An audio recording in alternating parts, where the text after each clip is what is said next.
Okay, in this module, we're going to be looking at state space of sample data system, state space representation,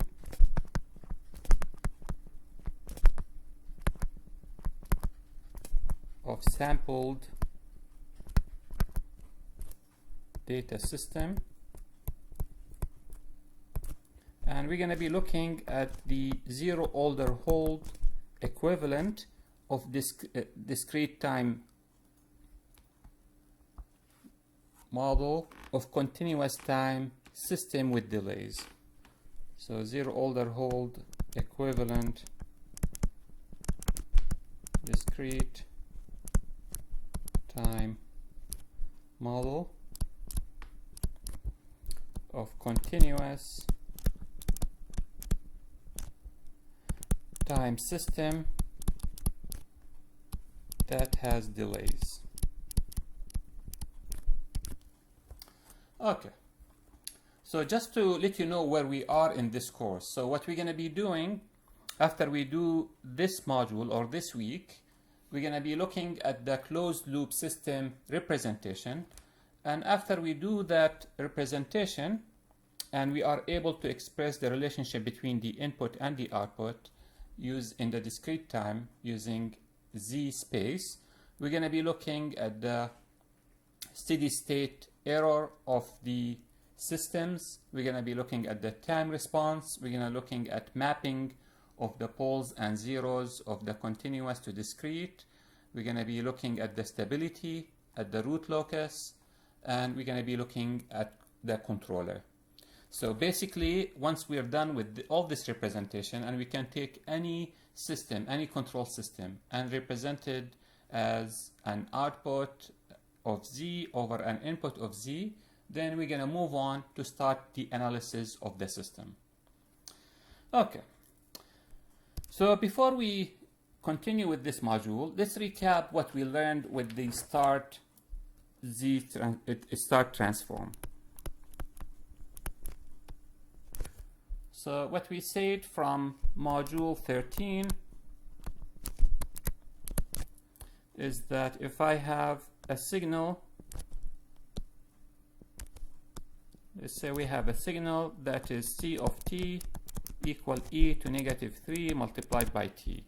This is a continuous time signal. Now if I take this signal and I sample this signal, so if I put this through an ideal sampler, I'm gonna get the signal at the output of the sampler. We represent it as C star of t. Now this C star of t is gonna look like the original signal. Actually, I'm gonna move everything here so we have space in one. It's gonna look something like this. It's gonna be composed of impulses that has a magnitude that is determined by the value of the signal at the times we are sampling. So if this is 0t, this is 0t, and if I'm sampling every t second, then this is t, 2t, 3t, etc.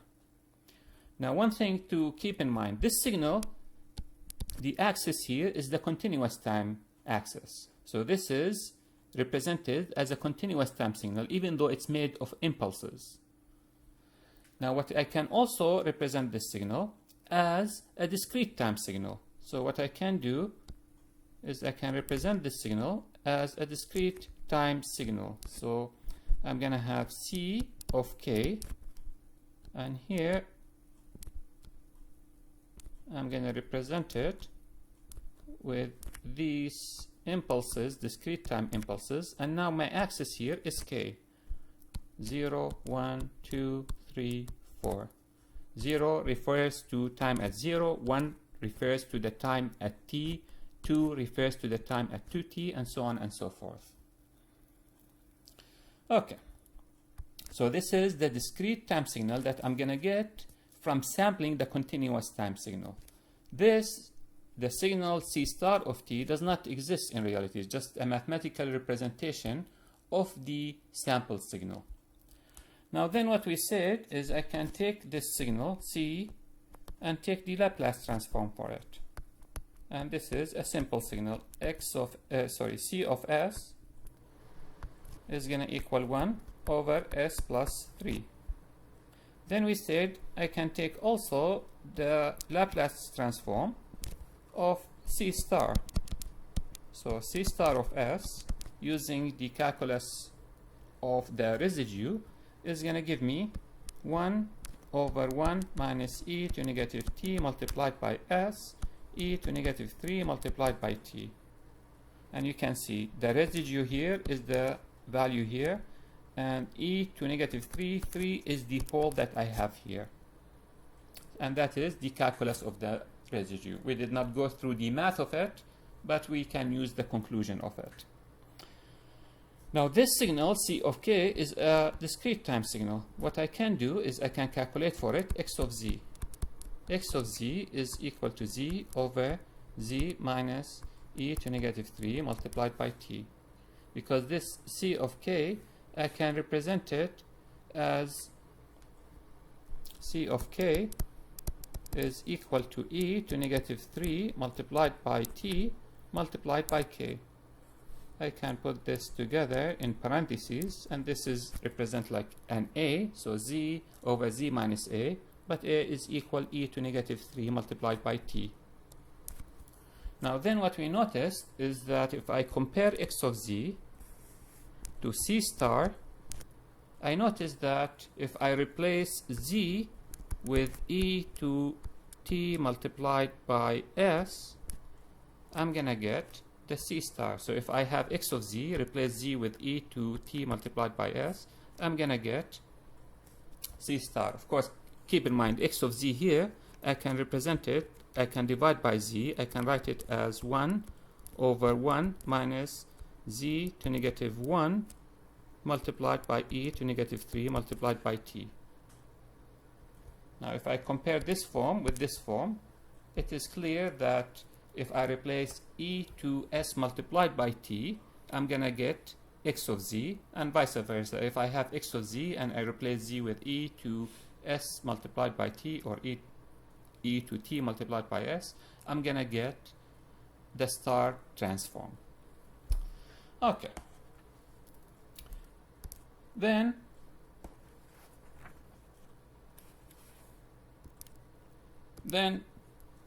we looked at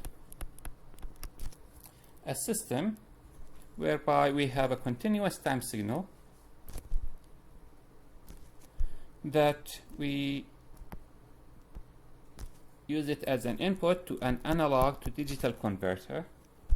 Then I'm going to take this analog to digital converter. Now this is a digital signal. I can use the computer to write a filter that I'm going to call C of z, and then I'm going to take the output of this controller that I designed, or filter that I designed, and I'm going to put it through digital to analog converter, and then I'm going to apply it to a continuous time signal, to a continuous time system. So again, this is a continuous time signal. I'm going to take it through analog to digital converter. It's going to become a discrete time signal. I'm going to design a filter that's going to manipulate that signal. I'm going to get at the output of the filter a discrete time signal. I'm going to put it through digital to analog converter. I'm going to get a continuous time signal at the output of the digital to analog converter. I'm going to apply it to my system, my continuous time system. Now for the time being, we're going to ignore this C of z for the time being. So what we're going to look at, I'm going to just remove this, and I'm going to plot the equivalent of this system here. I have the continuous time signal, the analog to digital converter. I'm going to represent it as a sampler. I'm going to ignore C of z for now, and then I'm going to have the digital to analog converter, which is a zero order hold digital to analog converter. And then I have my system G of S. So somebody who might be looking at this representation is gonna think, oh, this doesn't make sense. Why will you convert the signal from analog and then convert it to a digital, then from digital to analog just to apply it? Just apply it directly. Now that makes sense. The reason we're doing this because eventually we're gonna be adding C of Z. For the time being, we just did not introduce it. Okay, so if I have an input signal E here, after the sampler here, I'm gonna get E star. And I can represent this equivalent as the following. This is E, this is E star, and we said the zero order hold can be represented. It has a transfer function that is 1 minus E to S multiplied by T divided by S. And then I'm going to apply this to the continuous time system G of S to get my output C of S. Okay, now what we said is this signal is continuous here. This signal here is continuous. Now what we said is that if I take this C of S and sample it, I'm gonna get C of Z. Continuous, if I sample it, I'm gonna get a discrete time signal. I can get C of Z for it. Now what I wanna do is I wanna get an equivalent between E of Z and C of Z.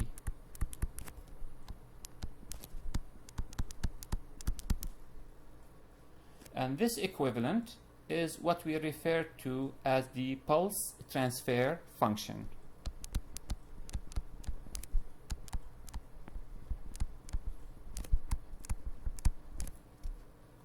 And this equivalent, the way we get this equivalent, if I look here, if I look at this is C, this is going to be C star.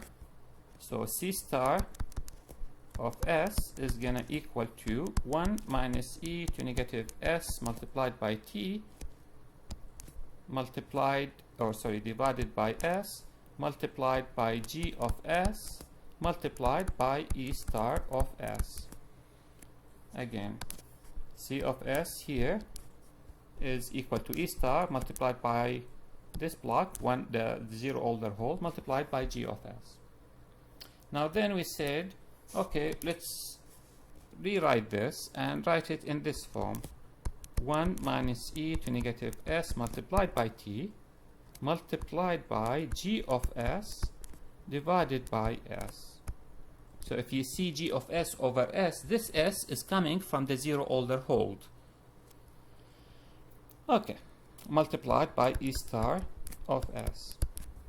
But then from the relationship that and the properties of the star transform, we said we can write this as C of Z equal to, if I replace E to ST with Z, this is going to be 1 minus Z to negative 1 multiplied by Z transform of G of S divided by S multiplied by E of Z. Now all this we refer to as the pulse transfer function. And another name for it is the zero order hold equivalent discrete time model.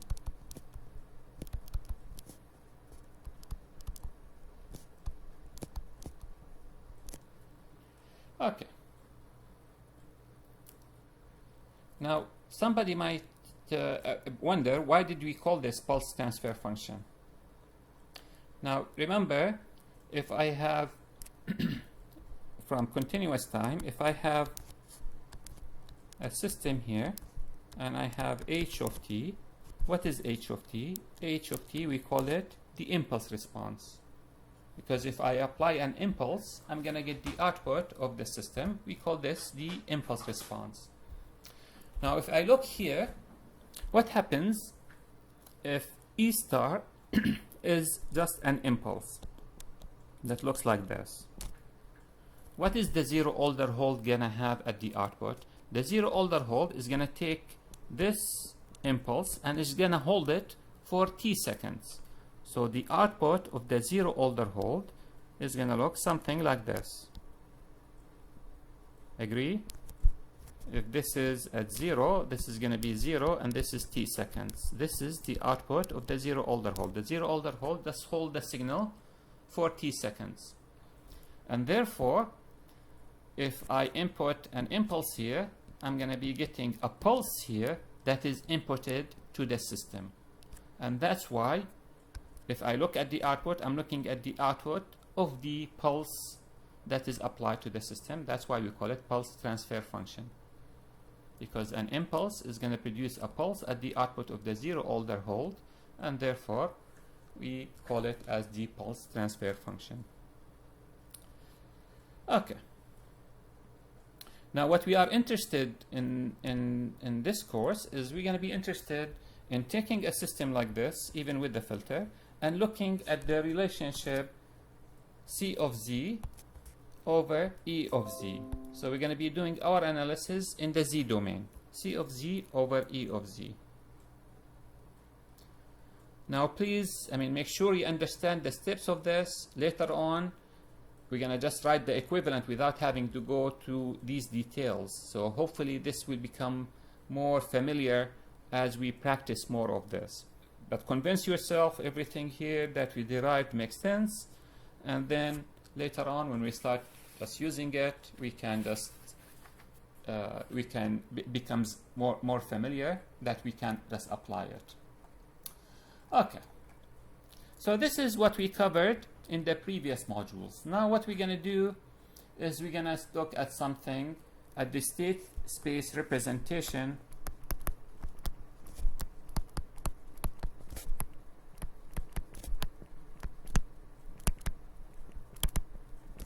of sampled data system. We're gonna do the derivation, and then we'll do an example to illustrate.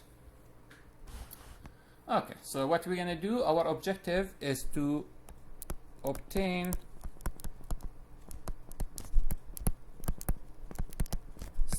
a state space representation of G of Z directly from a state space model GP of S. Okay, so let's see what is it we're going to be doing. So I have a continuous time system here.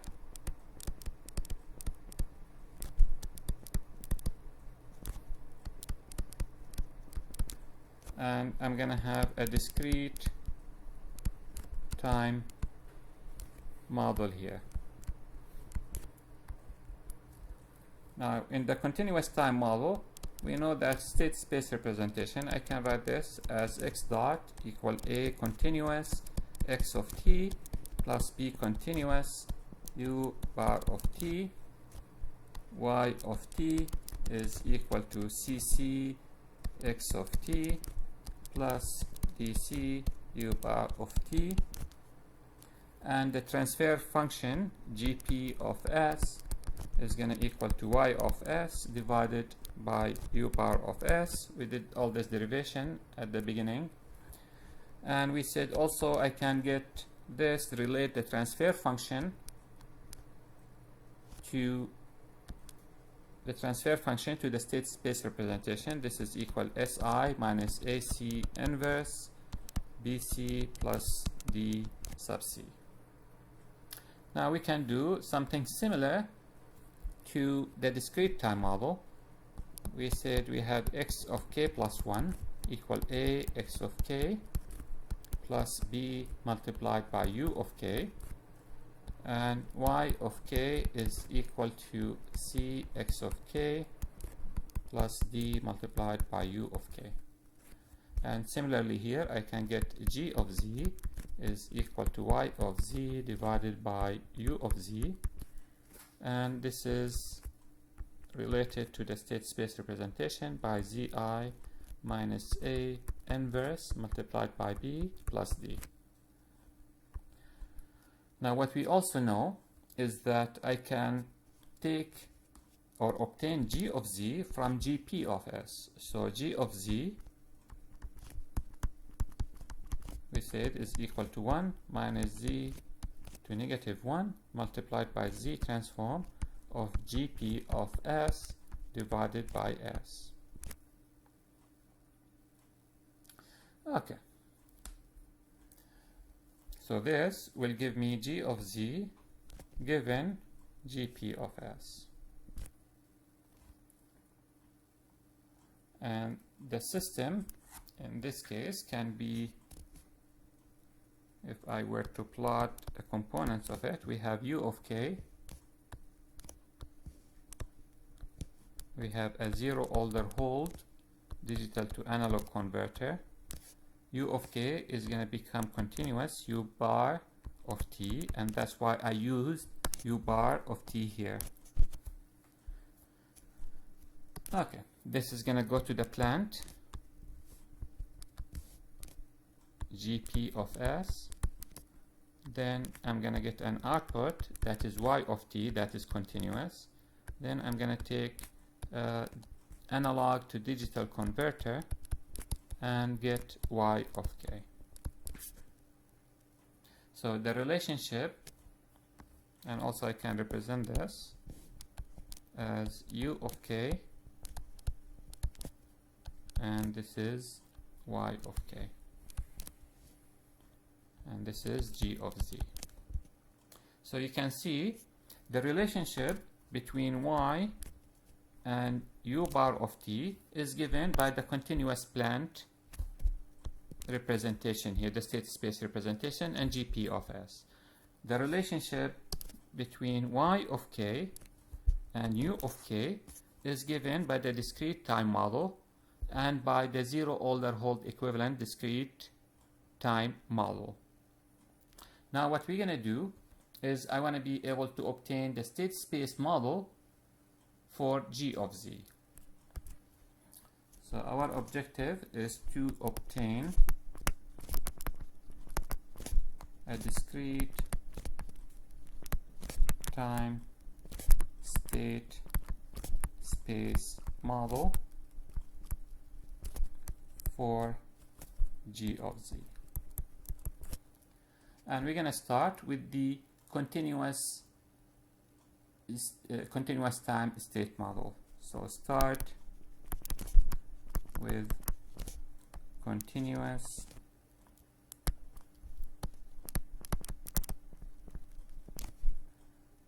time state model. So we have x dot of t is equal a continuous x of t plus b continuous u bar of t. Y of t is equal to cc x of t plus dc u bar of t. X of t at t equal to 0 is equal to x of 0, and this is our initial state.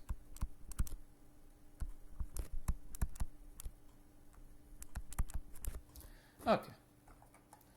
Now in module 15,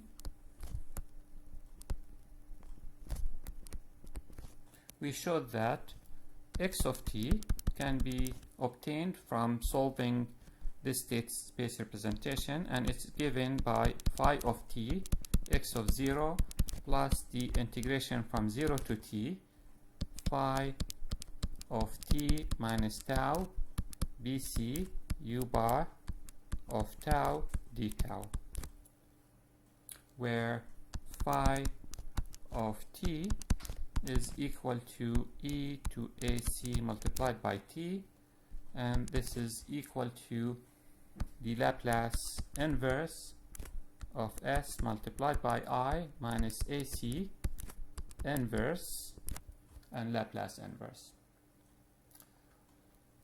Now if we assumed here that the initial time t0 is equal to 0, but if the initial time is not equal to 0,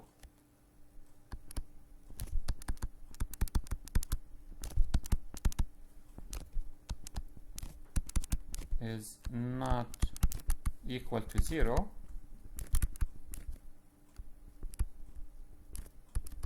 then we can write these equations as x of t equal to phi of t minus t0 multiplied by x of t0 plus the integration from t0 to t phi of t minus tau bc u bar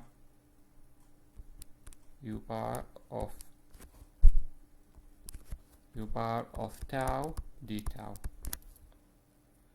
If it is 0, then t0 is equal to 0. But if we start at another time, then we can modify this expression to start from t0. Okay. Now we notice that if I plug in with t equal to t0 at t equal to t0, if I plug in t equal to t0, I'm gonna get x of t, and t is equal to t0. This is gonna equal to phi of t minus t0 multiplied by x of t0 when t is equal to t0 plus the integration from t0 to t0 phi of t minus tau dc u bar of tau d tau. And what is this gonna equal to? Phi of t0 minus t0. If I plug in this is gonna be phi of t0 minus t0 multiplied by x of t0, and this integration is gonna be 0. And phi of t0 minus 0 is gonna equal to phi of 0 multiplied by x of t0. What is phi of 0? This is equal to identity. So this is going to equal to I, the identity matrix, multiplied by x of t0, which is going to equal to x of t0. So therefore, x of t, when t is equal to t0, it just equal x of t0. Okay. Now what we're going to do, we're going to let t equal to k plus 1 multiplied by t, and t0 is equal to k multiplied by t. So what we are doing, or what we're saying, is that given the state of the plant Gp of s at time t0 equal to k multiplied by t, we want to calculate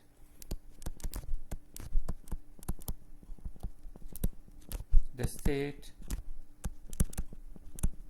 at t equal to k plus 1 multiplied by t.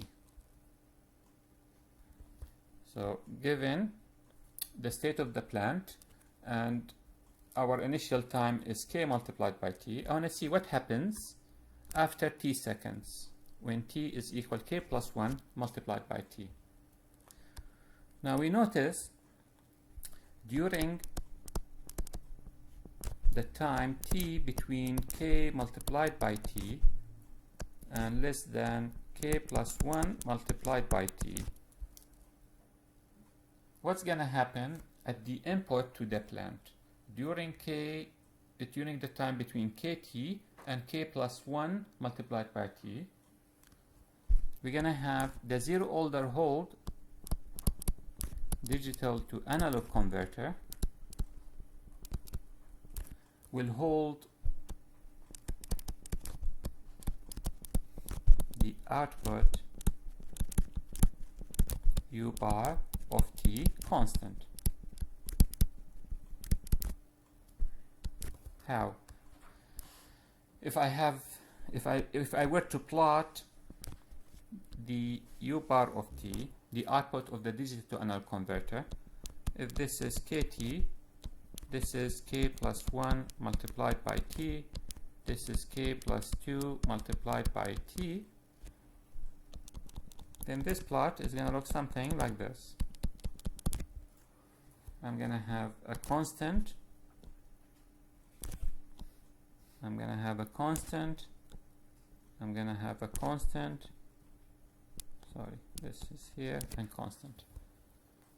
And this is u bar of t, the output of the digital to analog converter. What it does is that it takes the signal at the beginning at kt and is going to hold it constant all the way till k plus 1 multiplied by t. Then it's going to take a new value and then it's going to hold it constant. Okay, so therefore the input to the plant, u bar of t equal to is going to equal, of course this is small letter because we are talking in time, u bar of kt, and this is equal to u of k, and this is for t between kt and less than k plus 1 multiplied by t. During this time the signal u bar of t is just a constant and it is equal whatever the value is at k multiplied by t. So therefore what I'm going to do, I'm going to take this information and go back to this equation that we have here and I'm going to plug it in it. So therefore I'm going to get x at the end at k plus 1 t, k plus 1 multiplied by t. So at this time here, at the end of this sampling period, is going to equal to phi of k plus 1 multiplied by t minus k multiplied by t multiplied by x of k multiplied by t plus the integration from kt to k plus 1 multiplied by t multiplied by phi of k plus 1 multiplied by t minus tau bc d tau, and I can take this, the input, out, u of k multiplied by t. So what we've done, we came to this equation. This equation give me x of t if from initial time t naught. For me, t naught is equal to k multiplied by t, and I want to calculate at k plus 1 multiplied by t. So I just plug in these values. T is k plus 1 multiplied by t, t naught is k multiplied by t, and the same thing. The integration, sorry, this is from t naught to t, not to t naught, t naught to t. T naught is k multiplied by t, t is k plus 1 multiplied by t. I have u bar of during this time between t naught and t, but u bar is just a constant. So therefore, in the second equation here, I just took it outside of this integration because it's just a constant value. This is just equal to u of k. Okay. What is x of k multiplied by t? This is x of k. What is phi of k plus 1 multiplied by t minus k multiplied by t? K plus 1 multiplied by t minus k multiplied by t, k by t is going to cancel, and this is going to be just phi of t. And therefore, what I can write, I can say, and what is x of k plus 1 multiplied by t? This is, in discrete time, this is x of k plus 1. So therefore, I can just say, write x of k plus 1 is equal to a multiplied by x of k plus b multiplied by u of k, where a is given by this expression here and b is given by this expression here. So let me write them down.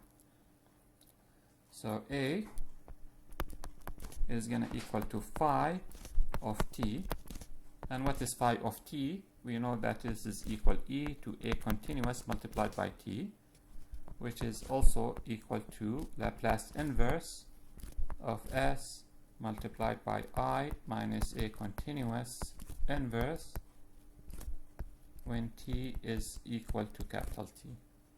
And b is equal the integration from kt to k plus 1 multiplied by t phi of k plus 1 multiplied by t minus tau d tau multiplied by bc, and bc is a constant. Okay, now looking at this equation, this representation, it appears this B matrix depends on k, because we have it as phi of k plus 1. However, we can obtain a simpler relationship and show that B is just a constant. So again, looking at B here that we obtained, it looks like it depends on k. However, we can show that it is just a constant matrix. B is a constant matrix. And actually, let's make it as an example. Show that B is a constant matrix. So to do that, we're going to do is I'm going to take kt minus tau, and I'm going to call this a negative sigma, just a dummy variable, negative sigma. Kt minus tau, I'm going to call it negative sigma. So in this case, I can write B as equal to the integration from that I have from kt to k plus 1 multiplied by t phi of k plus 1 multiplied by t minus tau d tau vc. This is going to equal to, what happens when tau is equal to kt? Sigma is going to equal to a 0. What happens when tau is equal to k plus 1 multiplied by t? Sigma is going to equal to a t. kt is going to cancel. There's negative with negative. There's negative here, negative here. This is going to equal to a t.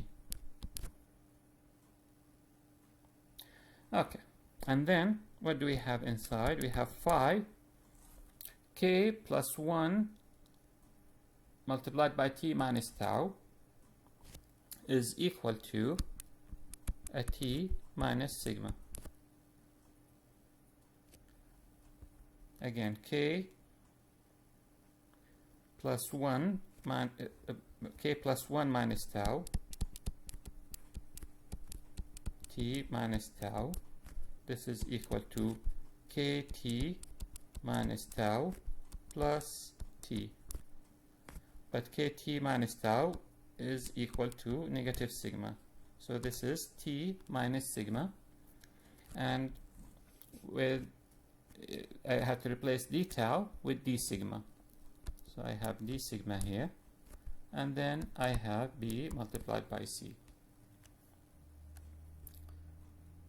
Now if I let tau minus, if I let tau equal to t minus sigma, so I can this and define it another dummy variable, I'm going to get b equal to the integration from 0 to t, and then phi t minus sigma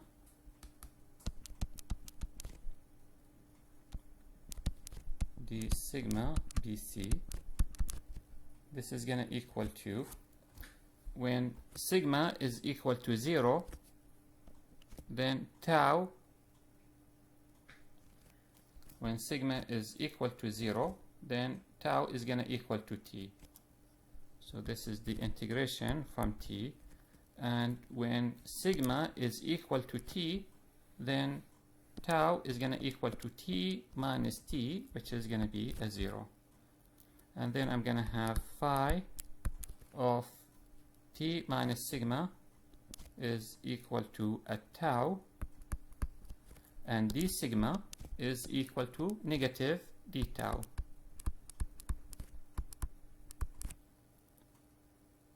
And therefore,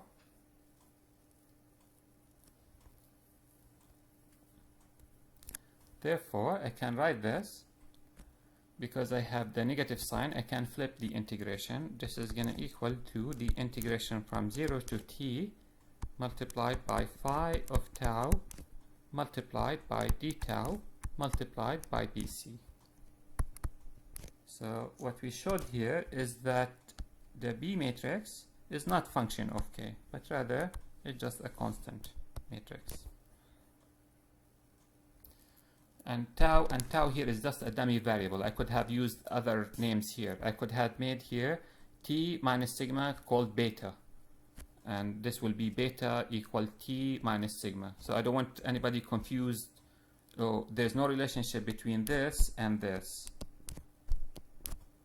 Just dummy variables just to simplify. So I could have made this t minus tau equal to a beta. Beta equal t minus sigma. And then done the same thing. Does that make sense?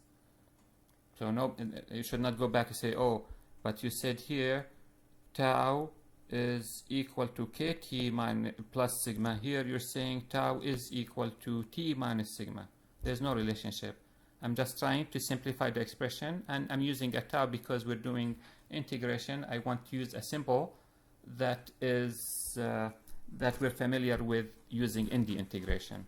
And tau is the dummy variable that we used. I hope this is clear.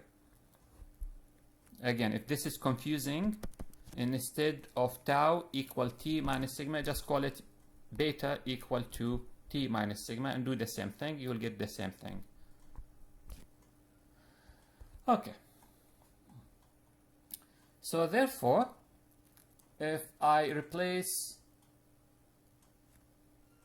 go back to my state space representation here, and I replace all the way at the beginning, if I were to replace t with kt in the output equation, where is it? T with kt in the output equation, I'm gonna get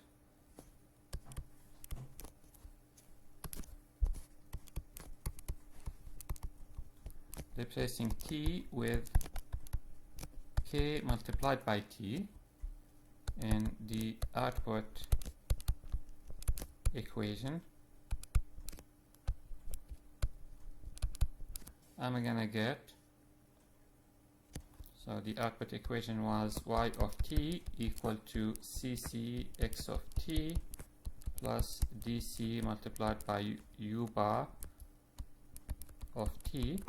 I'm gonna get y of k equal to cc x of k plus dc multiplied by u bar of k, and u bar of k is just equal to u of k.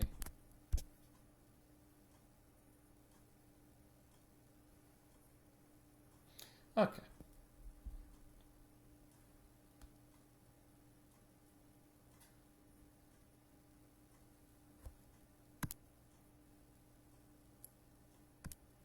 Okay. So therefore, we have C equal to CC, and we have D equal to DC. So the relationship at the output, the C matrix of the continuous is equal to that of the discrete, and the d of the continuous is equal that of the discrete. So therefore, to summarize all these results and put it together, so let's do the following. Let me insert a table and try to write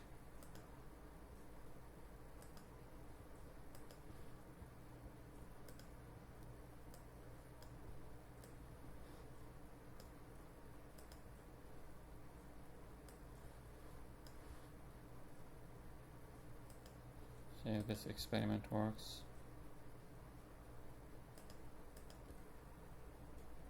Okay, doesn't want to work.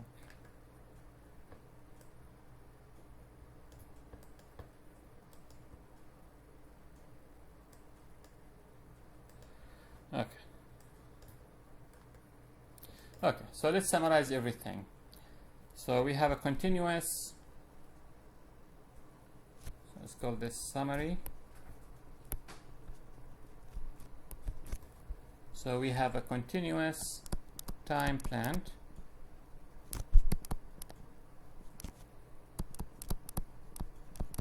and we have a discrete time model.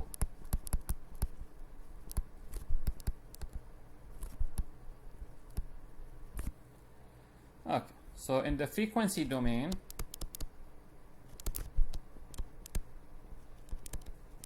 we can write Gp of s as equal to y of s divided by u bar of s. Remember, s represents the frequency, so frequency domain, Gp of s is y of s divided by u bar of s. The discrete time equivalent is going to be g of z equal to y of z divided by u of z. Now if I want to get g of z from Gp of s, I'm going to get g of z equal to 1 minus z to negative 1 multiplied by z transform Gp of s divided by s. This will take me from the continuous to the discrete representation. And this is what we derived in the previous, in module 15. Okay. Now also we can do this in the time domain.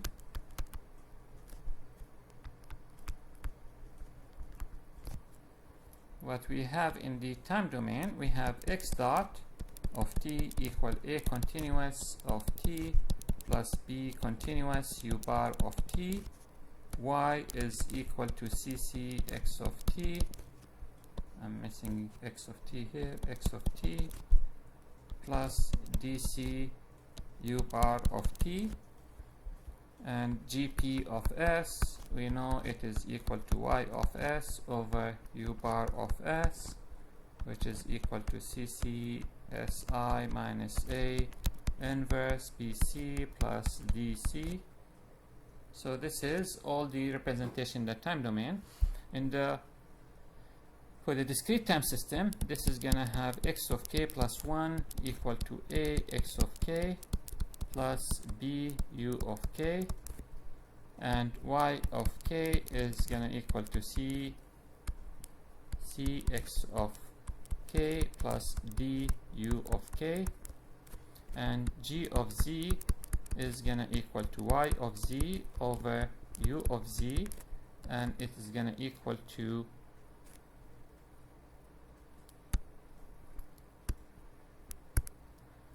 c multiplied by z multiplied by I minus a inverse b plus d.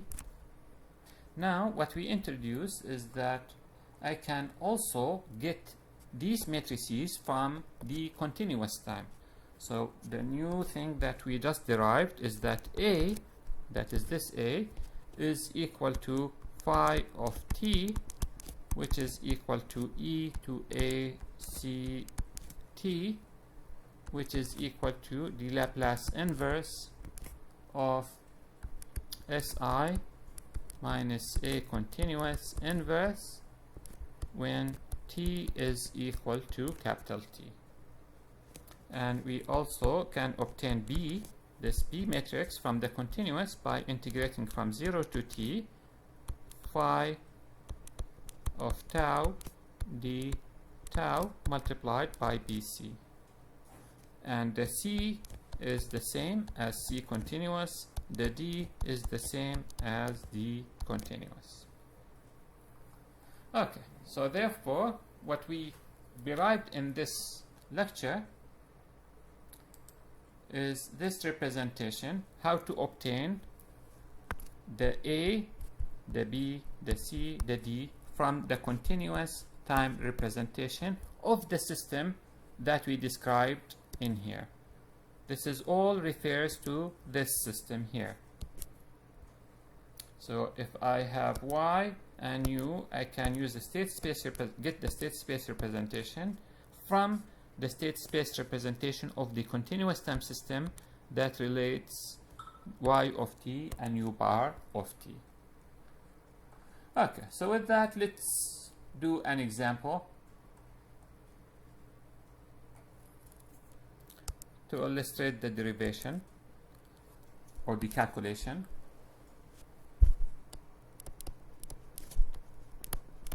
So if we consider the open loop system below,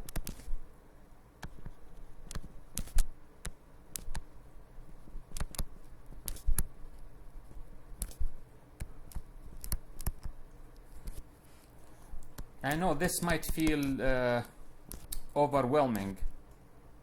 I know it's lots of derivation and it's lots of new ideas. So if you feel overwhelmed, then you're fine.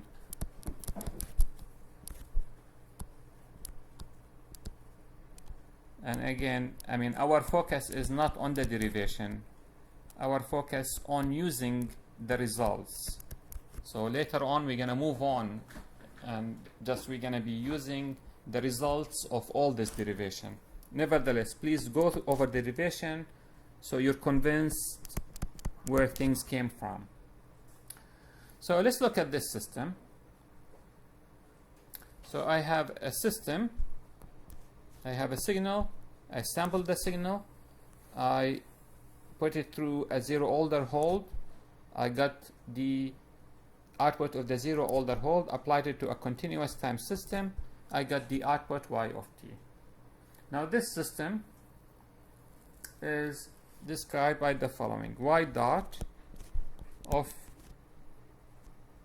Y dot is equal to negative 0.05 Y of t plus 0.1 multiplied by M of t. And we are sampling t is equal to 2 seconds. So the relationship between the output and the input, Y and M, is given by this differential equation here.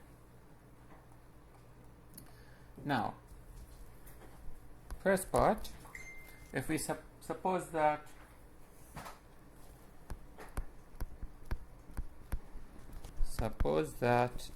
Y of t is sampled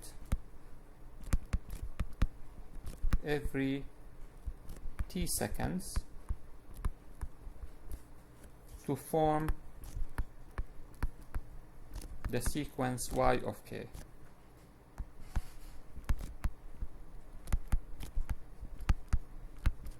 So this signal here, the output, I'm going to be sampling it to give me Y of k. Now I can calculate the transfer function of the zero order hold discrete time equivalent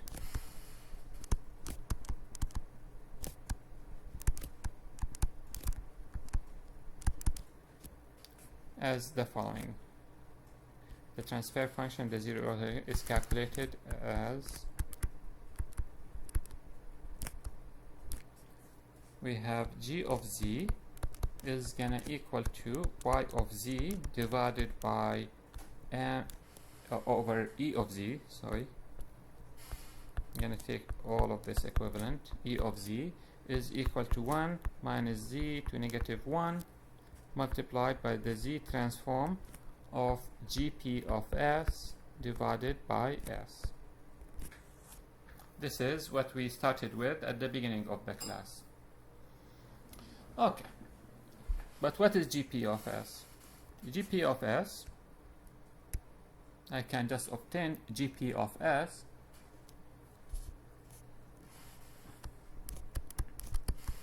is calculated from the differential equation.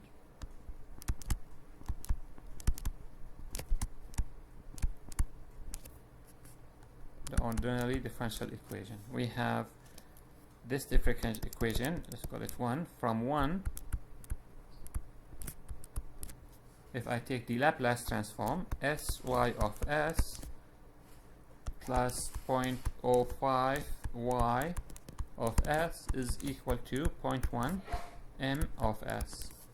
So therefore gp of s is gonna equal to y of s divided by m of s, which is gonna equal to 0.1 divided by s plus 0.05.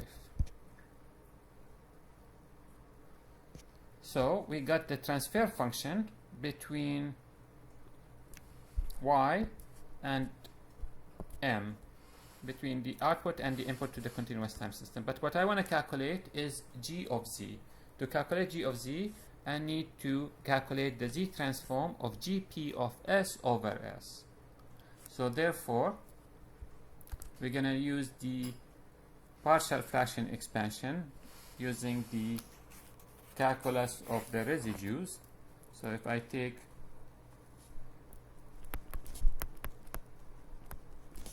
we're going to expand gp of s over s using partial fraction expansion.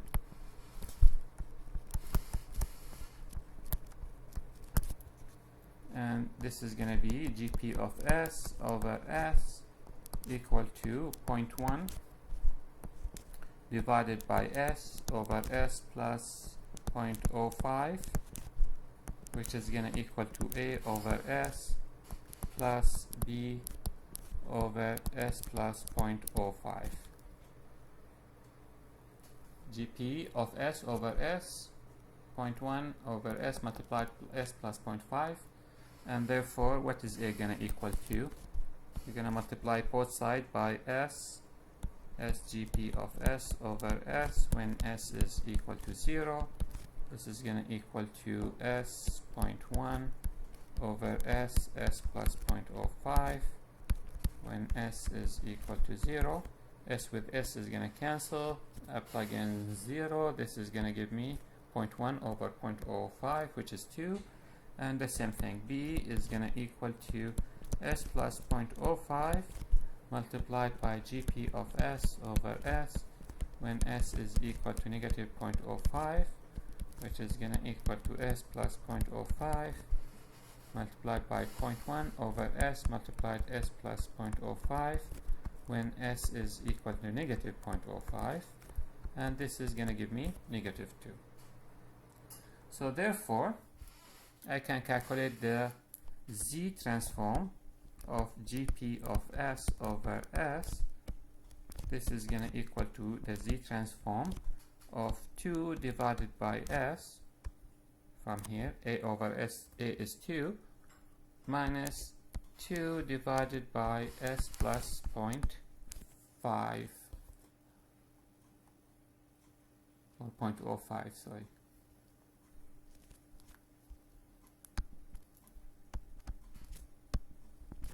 Okay, and therefore this is going to equal to a 2 multiplied by z of 1 over s minus 2 z of 1 over s plus 0.05.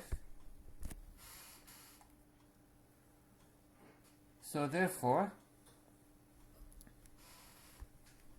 we're going to see this very frequently, is that the z transform of 1 over s is equal to z divided by z minus 1. 1 over s is a unit step, and the z transform of a unit step is z over z minus 1. And also the z transform, we're going to be seeing this also a lot, 1 over s plus a. This is just an exponential signal, similar to the example we've done at the beginning of the class. This is z over z minus e to negative a multiplied by t. And we can easily show this using 1 over s is going to equal to 1 over s, the star transform, when e to st is equal to z, which is going to equal the summation lambda I, the residues of 1 over s multiplied by 1 over 1 minus e to negative t multiplied by s minus lambda I. And this is when e to st is equal to z. And this is just going to equal to 1 over 1 minus z to negative 1, which is equal to z over z minus 1. Again, in this case, lambda I is equal to 0. So therefore, if I plug in here, and the residue is just equal to a 1 over s. Similarly, the z transform of 1 over s plus a is equal to 1 over s plus a, star transform replacing e to st with z, and this is going to equal the summation or lambda residue of 1 over s plus a multiplied by 1 over 1 minus t multiplied by s minus lambda I, same thing, e to st equal to z, and this is going to equal to 1 over 1 minus, or 1 over 1 minus z to negative 1 e to negative a multiplied by t. And let me just move it so it will all fit here.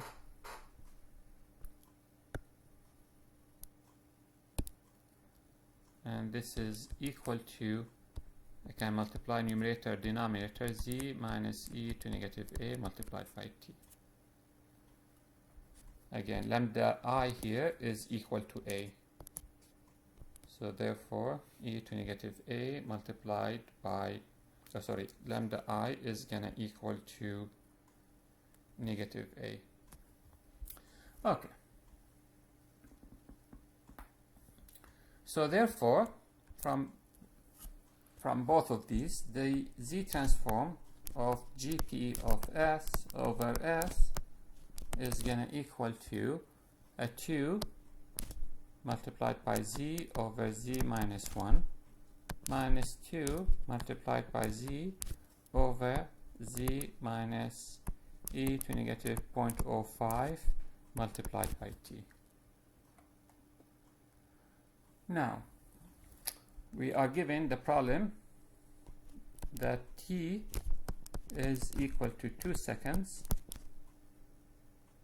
and therefore we multiply by 1 minus z to negative 1 to obtain. Why do you multiply by 1 minus z to negative 1? Because that is the expression for calculating the zero order whole. 1 minus z minus 1 multiplied by this.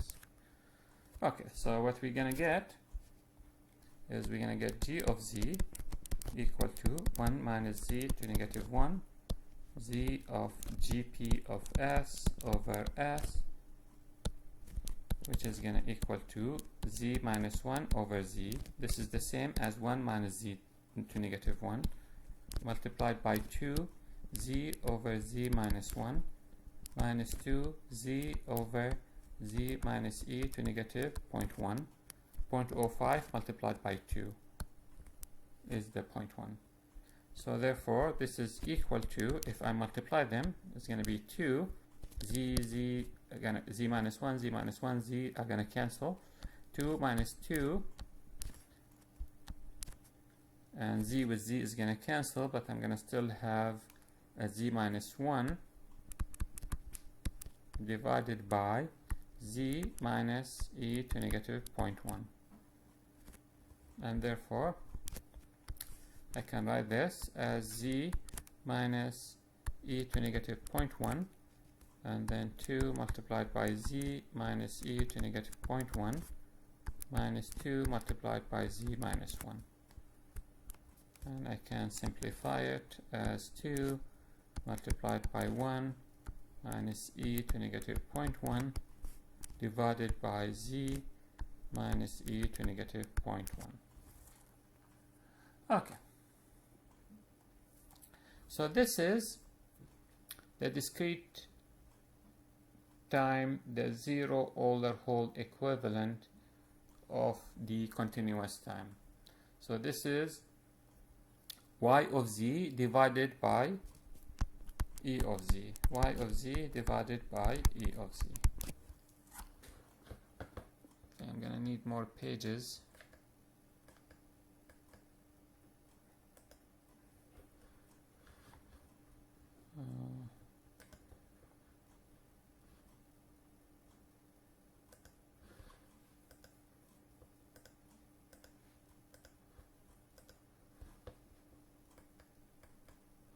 Okay. So continuing, now we can obtain the all delay block diagram representation.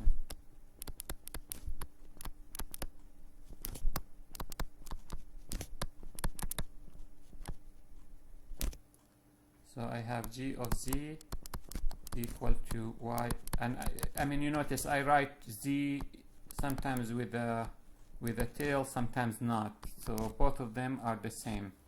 So there's no reason why I use one over the other. So don't be confused. They mean the same thing. This is the same as this. How else do I write it? The same as this. All of these are z. Okay, so if I multiply across, I'm going to get z multiplied by y of z minus e to negative 0.1 y of z equal to 2 multiplied 1 minus e to negative 0.1 e of z. And therefore, y of k plus 1, if I convert it to the time domain, is equal e to negative 0.1 y of k plus 2 multiplied by 1 minus e to negative 0.1 multiplied by e of k. So therefore, this difference equation, I can represent it as the following. I have v of k I'm gonna multiply it by 2 multiplied by 1 e to negative 0.1, and I'm gonna get y of k plus 1. If I delay it by 1, and this is y of 0, I'm gonna get y of k. A delay is also represented by z to negative 1. So y of k plus 1 is equal to y of k multiplied by e to negative 0.1, and then added together. Y of k plus 1 is equal e of k multiplied by 2 of 1 minus e to negative 0.1 plus e to negative 0.1 multiplied by y of k. Okay.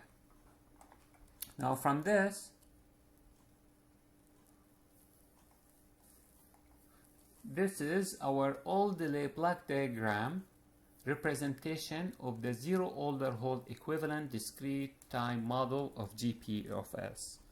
So this is the all delay block diagram representation of the zero order Hall equivalent discrete time model of GP of S. Okay. Now we can obtain a state space representation from this.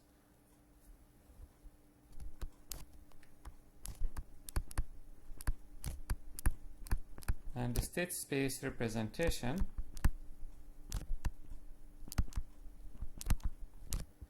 if I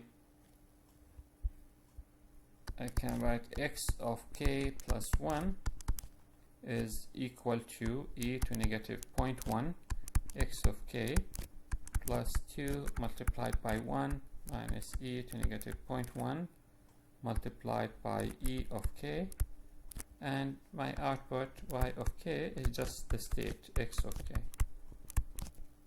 So again, if I define x of k here, then this is x of k plus 1.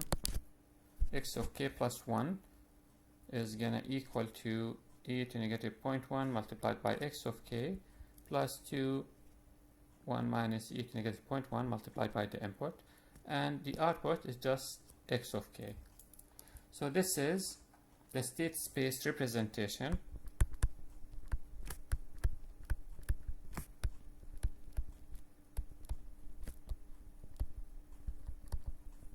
of the zero order Hall equivalent discrete time model.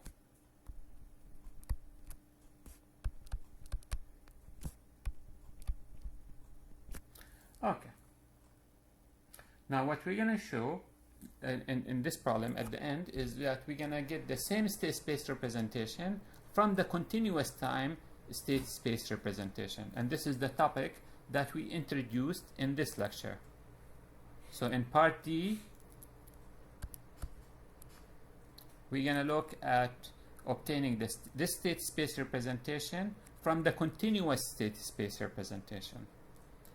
Okay, so for the time being, let's continue.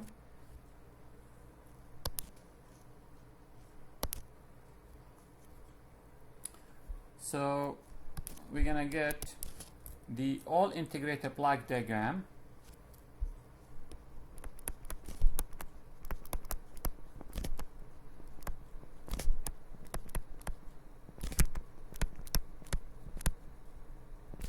of the plant.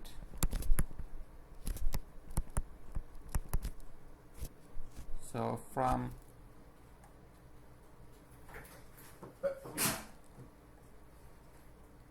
the plant, we have y dot of t is equal to negative 0.05 y of t plus 0.1 multiplied by m of t. So therefore, I can represent this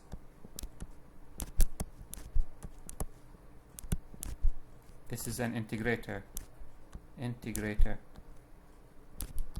This is y of t, and this is going to be y dot, and y dot is equal to negative 0.05, so 0.05, and then a negative sign here, and then plus 0.1, and this is multiplied by m of t. So this is the all integrator block diagram. Now from here we can easily obtain the state space representation. Let x the state equal to y of t, then state space representation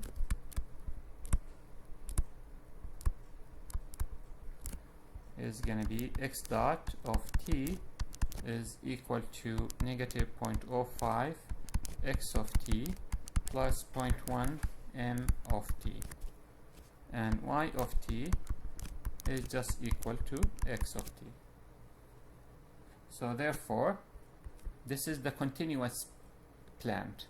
This is the relationship between the output and the input of the continuous time plant. So from here, this is AC multiplied by x of t plus B continuous multiplied by m of t, and this is equal to C multiplied by x of t. So AC is equal to negative 0.05, BC is equal to 0.1, and CC is equal to just a 1. Now, what we're going to do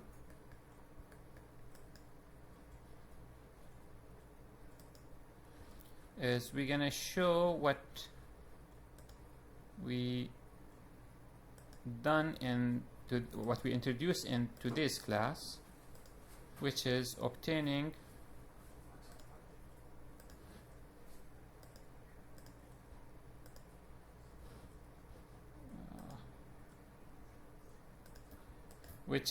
obtain the zero-order Hall equivalent discrete time model from the continuous one. So we're going to obtain zero-order Hall equivalent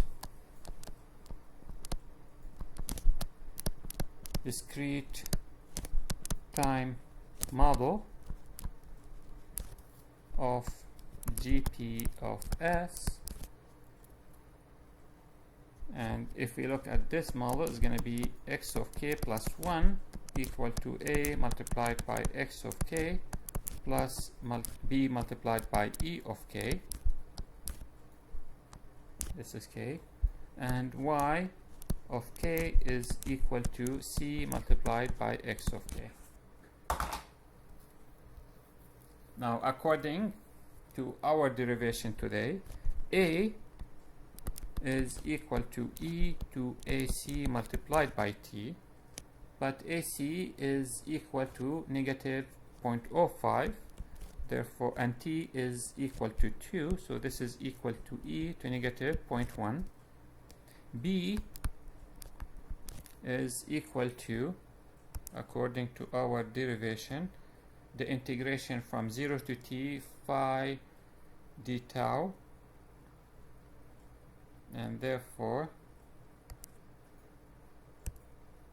B is equal to the integration from 0 to T e to AC tau d tau multiplied by BC, and this is going to equal the integration from 0 to 2 e to negative 0.05 multiplied by tau d tau multiplied by B, which is 0.1, and therefore this is going to equal to negative 0.1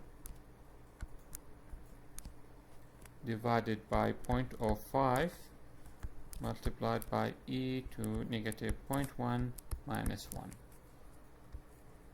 and therefore B is equal to a 2 multiplied by 1 minus e to negative 0.1. C is going to equal to C continuous, which is going to equal to a 1. So therefore, we can write x of k plus 1 is equal to e to negative 0.1, which is the A, multiplied by x of k plus 2 multiplied by 1 minus e to 0.1 multiplied by e of k, and y of k is equal to x of k. And this is the conclusion of what we want to obtain. Now, if I look at this and we look at the results that we got in part B,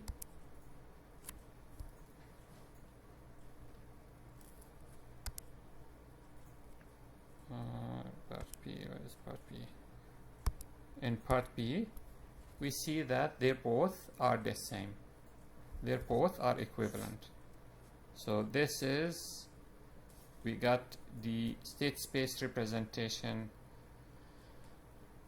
using the new development that we've done, and we got the state space representation by calculating it from the by getting g of z and getting the state space representation from g of z.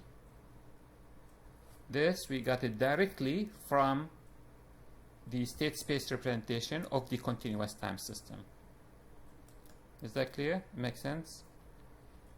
So let me go back to what we started with.